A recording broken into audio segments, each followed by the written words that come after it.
do was like to lessen your workload when it comes to assignments. Because already we are late, but still more. You have clear assignments. So I wanted us to use that one just kind of discussion. That's why I gave you those portions. So that's once we discuss those ones, then we're done. That's your assignment. So that you already made with your 2 assignments. So that's one thing I wanted us to do today. For the 3 courses that we are doing, it is already public procurement that I feel like we are a bit back, of which I wanted us today to discuss international supply chain management and the other one. The other one is like national assignment batch. Then the days that will follow will be concentrating on public procurement. Then we'll say, we are almost going towards an end. So my fear is, if your friends are not sure, then they will be forced. I'll have no choice but to let them write the assignment, because the assignment will be posted on the portal, of course. Though I didn't send you the list, but there it is there, like for online students and others. So if you're not sure, I'm afraid we can discuss here, but then we'll have to write. So, but that's not what I wanted. So, in the interest of time, while we're saying others are discussing, maybe others are on the way, we cannot actually wait for them. What we are going to do is that one, that discussion part, probably with the next class, the general program, right? So that probably all of us will be here. That is for the sake of them. So, for now, we will start with this international supply chain management, the part that I thought was also important, that we need to talk about.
Alright, so last time in discussion we were discussing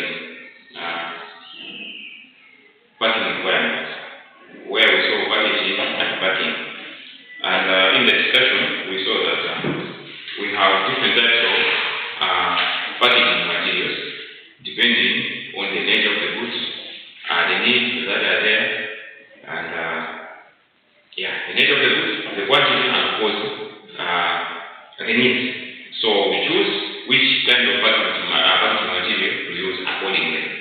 Now in the process we also discussed about when it comes to packaging, we have different types of packaging. Not types of packaging materials, but types of packaging. So probably we just discussed in passing, but I think we can still, it can do us good if we just remind each other that what are those types of packaging.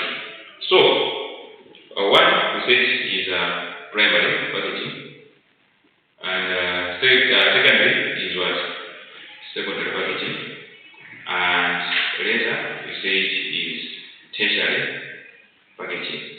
So with primary packaging, we basically focus on the first material that is used to cover that product or an item. For example, if we manufacture a tablet of soap, we always wrap it in a wrapper. That first wrapper we got is primary packaging material. Now, that primary packaging serves the purpose of one, protecting the contents or the product itself, and of course even promotion of that content. Then from there we have the secondary one. So the secondary one is when you take these individual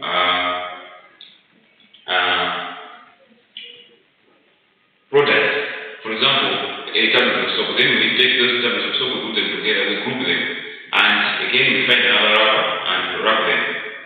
That kind of wrapping you are doing there is now what we call secondary packaging. So it's either you can put in a cardboard box, or else those plastic wrapping materials, or maybe some containers where you put the products in units, or you put the items in units. So it's either each unit will be containing 10 items, 12 items, 15 items, 20 items, 24 items, and so on and so forth. But when they are covered in that particular container, whether it's a container, plastic one, a steel metal, a plastic wrap, whichever, just know that what is happening there is secondary. Now, when we are looking at this primary, we say the main idea is to probably promote the product, like to spread the awareness of it, and protecting the actual content, right? Now, when we look at this other one, the secondary one, we find that the main purpose of it is that it serves the purpose of transportation. It becomes easier whenever you want to transport the thing. It becomes easier whenever you want to probably store the stuff in warehouses and everything. So, secondary packaging helps in storage and of course transportation. Then the third one we said is the tertiary one. So tertiary one, now you find that those secondary packages or those clusters, because now we're saying the clusters, those are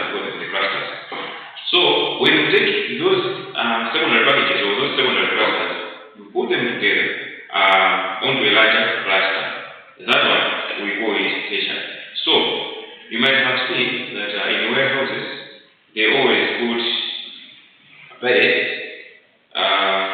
The pellets is like the smart is. So they always take those small containers and they put on that pallets. Of course, they are arranged properly. It can be as high like this one, even more than this. Maybe 1 meter or 2 meters high. And probably 1 meter or 2 meters in all sides, both sides. Then after that, they put a wrapping or a wrapper so that at least they should not fall off, they should stay intact. That kind of packaging is the tertiary one. So similarly, just like the secondary packaging, this tertiary also serves the purpose of protecting the items when they are being transported or when they are being stored, because they cannot fall off. So it becomes easy for you to do that. So this tertiary packaging hardly plays the role of promotion. Hardly plays the promotion role. It doesn't.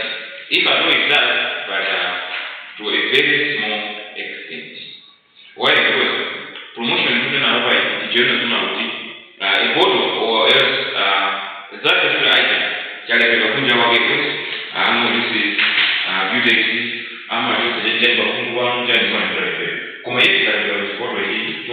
So we can bring it in the promotion, creating awareness to people because of this what is right here. That's primary. But in secondary, that role is there, but at times it's not there. Because if you just wrap using the plastic material here, at times people may not know what is in there. Right? So the promotion of that, the awareness part is not that much. But of course, in exceptional cases, for example, if you are using cardboard boxes, at times they are written there. For example, they are written there.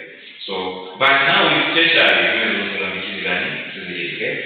Yeah, so packaging is important because of the simple then,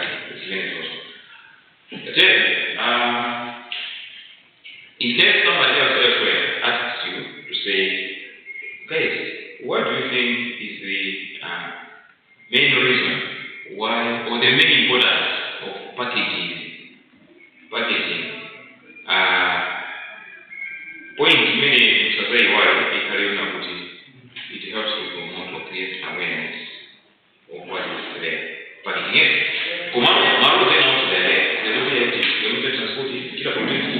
They are there, for which probably will not be asked to Mugamba point to cover promotion. Okay. Any question on that? No question on this one. Okay. Now, there was this topic. I'm not so sure we discussed it in this class. If we did, kind of, but it is also part of this course that we're doing. Probably might have come across it in some other courses, but it also belongs to this one, so I'm not so sure if you want to discuss it here. This one is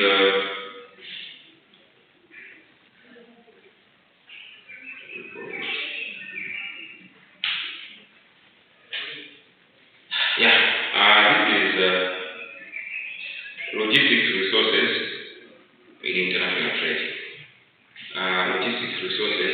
trade. So, the content of it, I feel is a bit familiar with, but two more.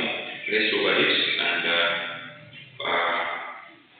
if at all we want to tackle it, definitely we don't want to take much time, so it'll be easier for us. But it's a longer topic, but I hope we are going to go through it and finish. Alright, basically, when you say supply chain, why do we add the word international? It is like now we are going broader, right? The scope is becoming broader. That's why it's called now international supply chain. It means the activities that we do locally when we are exchanging things from this point of origin to the last one, those activities are almost the same. Just that they just grow, they just expand in their scope. That's why we say international. because we jump the borders and everything. So, in supply chain matters, we all know, one of the most important functions that are there is logistics, which is responsible for, or which in other words means the actual movement of services and goods from wherever they are coming from to wherever they are going. So, this logistics is available both in domestic trade or domestic supply chain, or if you go beyond international. Meaning to say, if I say the activities are the same, the only difference is the scope. It means in this case, when you go international, maybe the scope of logistics also increases or expands. Consequently, if logistics activities have challenges when we are doing the global, even when we go beyond those challenges, they also go broad, and so on and so forth. So that is it. So as we are proceeding, as I said, maybe we want to discuss this in length so that we can just pass through Majambo.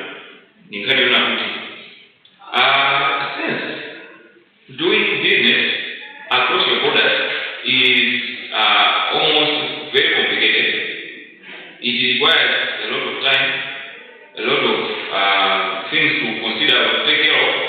It means when you are alone, you cannot do it. If you can, but it can take you much time, a lot of resources, and it can be tedious. In fact, it is difficult because if you concentrate much of the time in trying to get your stuff across the borders to the other end, it means you will stop concentrating on some other things, production and some other things you know to do, because tell you waste of the regular going to cross the border as a bidder.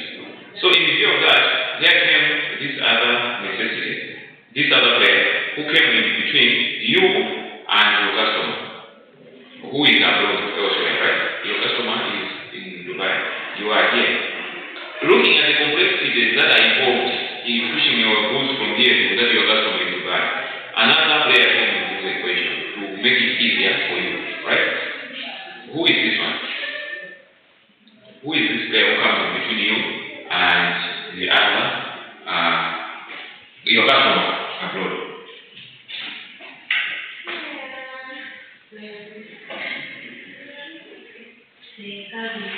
Oh, the carrier. Okay, thank you so much. Of course, the carrier is one of those people that I involved.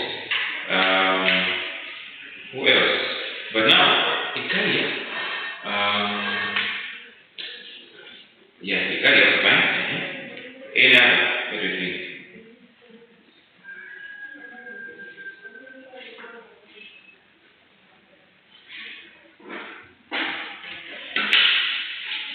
What else are you thinking? Let's go over this one. What else are you thinking about the time? When you get your cargo,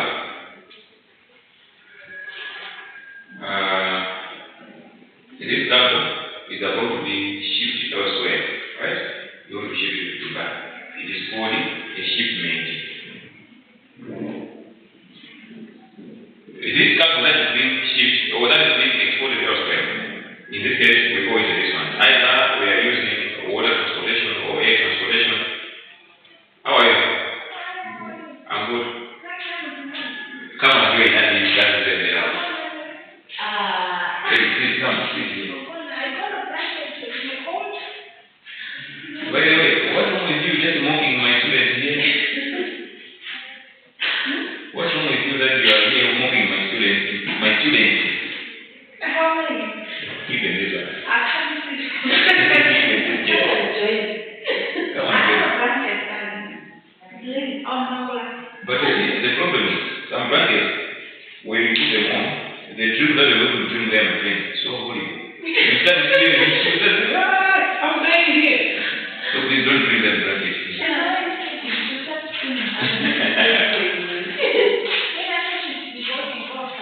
What I have one student, you will not have a student.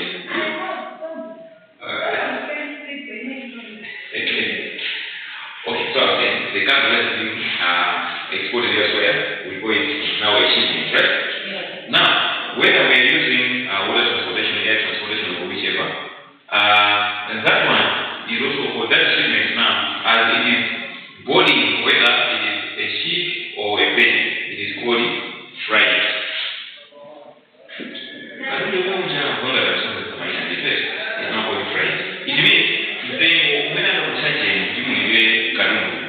itima kanjani integrity, itima no fried rice.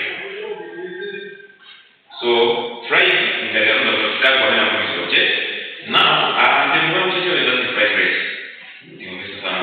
So the cargo control the shipment, that is the money on the branch, that's the shipment. And of course then it was also called fried. Now, let's looking at when you are exporting things, there are a lot of things that are involved and become complicated and difficult for you. Then because of those complexities, somebody has to come in and say, why don't we know this man or this lady? So that she was the rest of some other thing.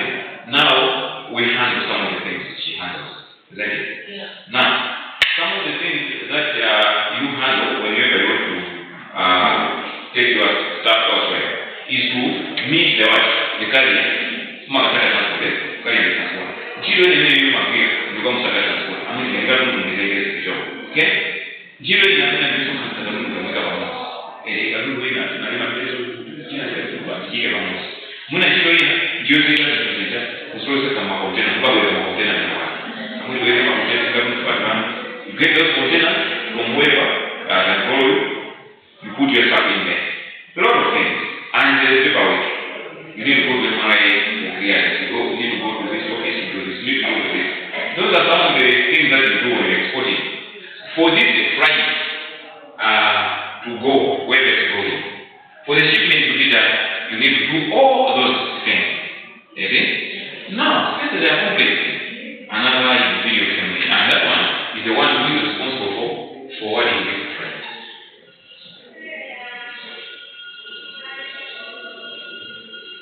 Forwarding this freight. So, the one who is responsible to do things on your behalf is called a freight forwarder. Right? Yeah, so this is the middle player who comes between you and your customer. Because we are not mentioning those other ones, like you mentioned the Gabi and everyone. Why? Because I can tell you that I'm a particular we don't get away from stuff away. Magari ya masafuta ndio yanaendelea kwa ulimwengu wetu tusanga haja inaweza wewe kama wewe unasema raw ya hiyo. Okay, so where we are going here we are looking at the freight forwarder. So we say this is the film specializing in the arrangement of cargo on behalf of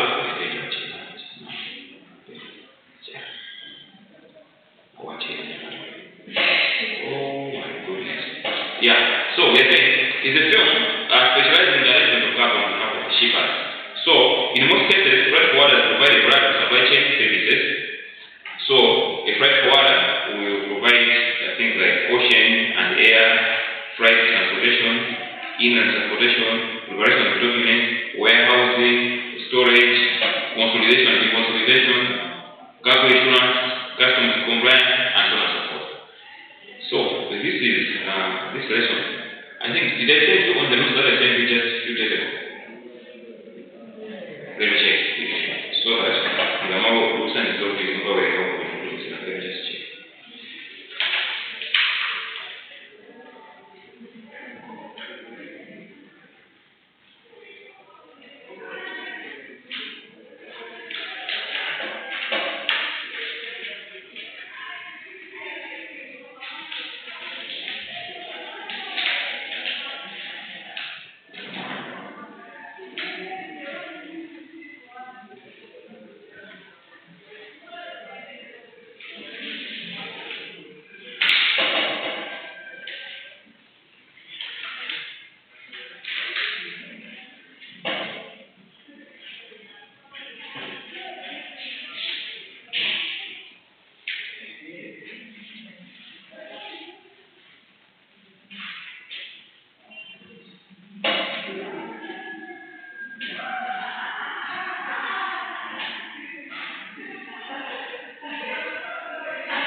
Anyway, I'm not so sure that I shared these things with you lately.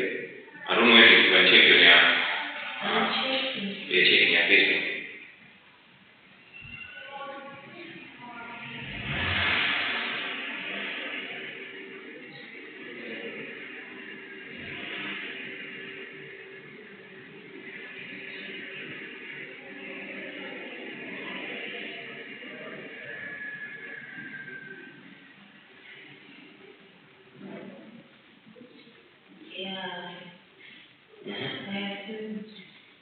Okay. So I shared this one. How long ago?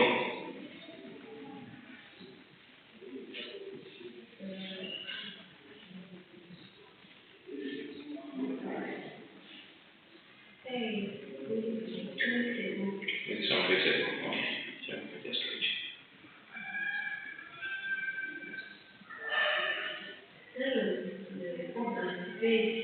Okay. Okay.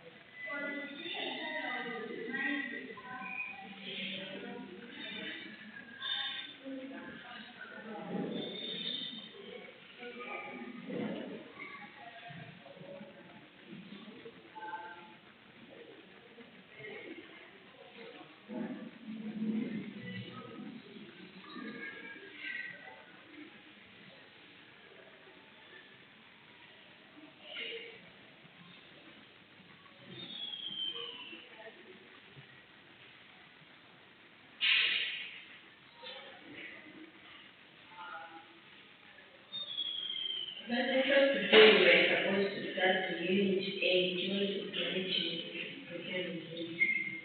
You don't know? What is explanation? Procurement university, huh? Yes. Okay.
check a page, yeah? Is this page genuine or?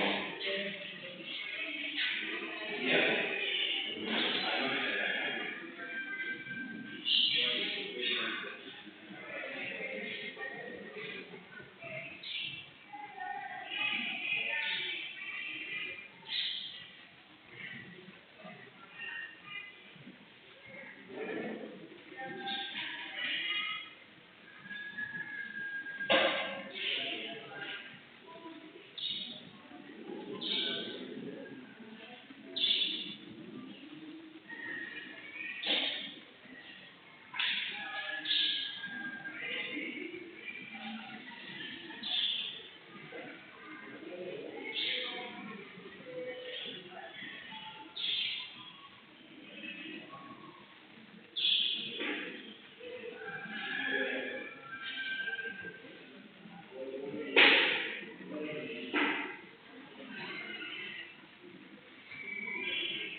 Unit 8. Did we start that one? We didn't, right?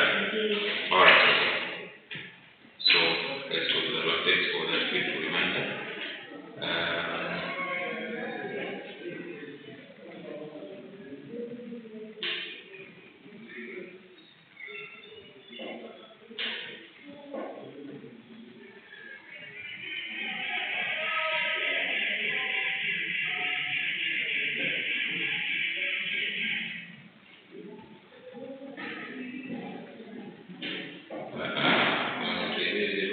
So we discuss this one. The risk levels, strategic program we did, right? Because we discussed the risk levels and what are the levels of risk associated with procurement, strategic risk. We saw what are the levels of program risk, project operation risk, forms of risks, country risks, political security. We discussed these ones.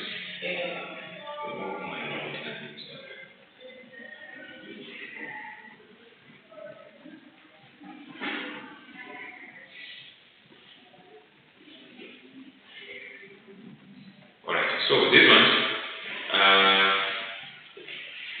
we also saw intellectual property risk.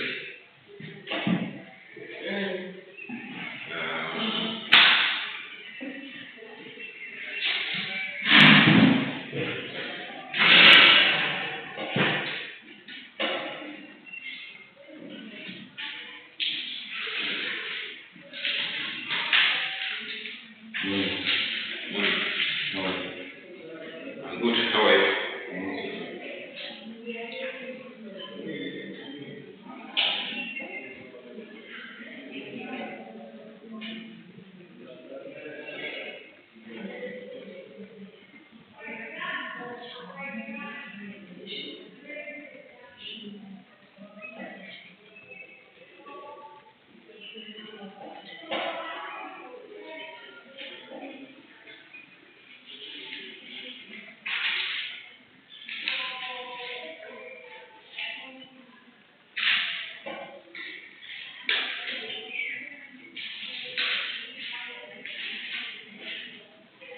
Alright, so let's proceed.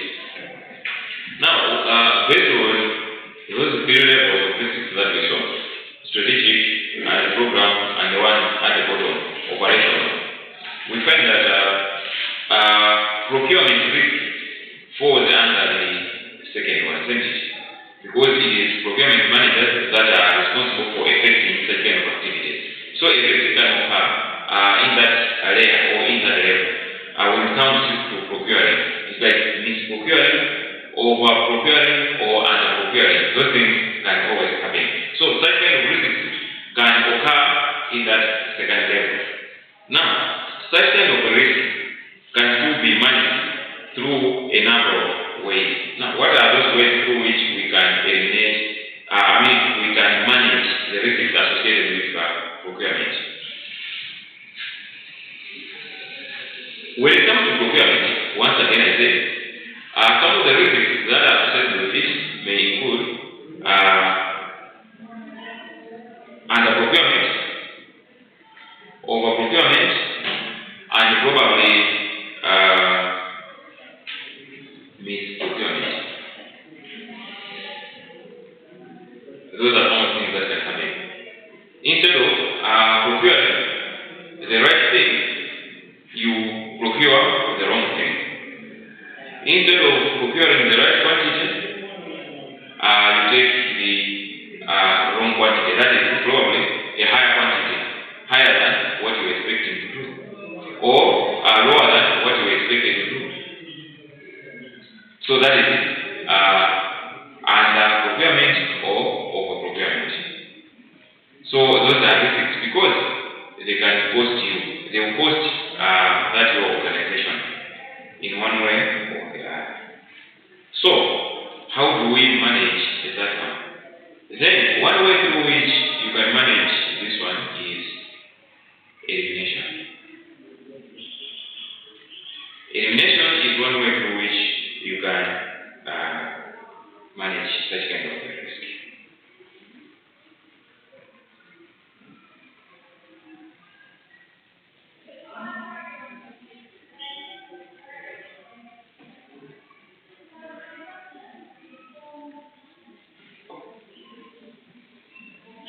what do you eliminate in this case? So here, you eliminate the circumstances surrounding the risk or circumstances through which the risk arises from. Now, it means you need to identify why is it that we overprocured or why is it that we underprocured. Those are the circumstances of that risk. If the risk can be overprocurement or underprocurement or misprocurement, as I said. Now, you need to identify and find out why is it that we misprocured. Now, upon understanding or identifying the circumstances that led to your misprocurement or the circumstances that led to your underprocurement, then you remove those circumstances or you eliminate those circumstances. You kill those circumstances. Once you do that, it means that particular risk no longer exists. So, I give an example of a situation where a customer has placed an order and sent you a message or is requesting you to supply them with certain materials or certain products.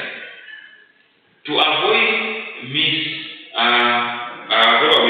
as you are processing the order, to avoid processing a wrong order, you need to verify or you need to cross-check the order that you have received and of course verify with them, this is the order that we have received. Is it truly or this is what you want? Upon that verification, it means whatever processing for them will be always correct.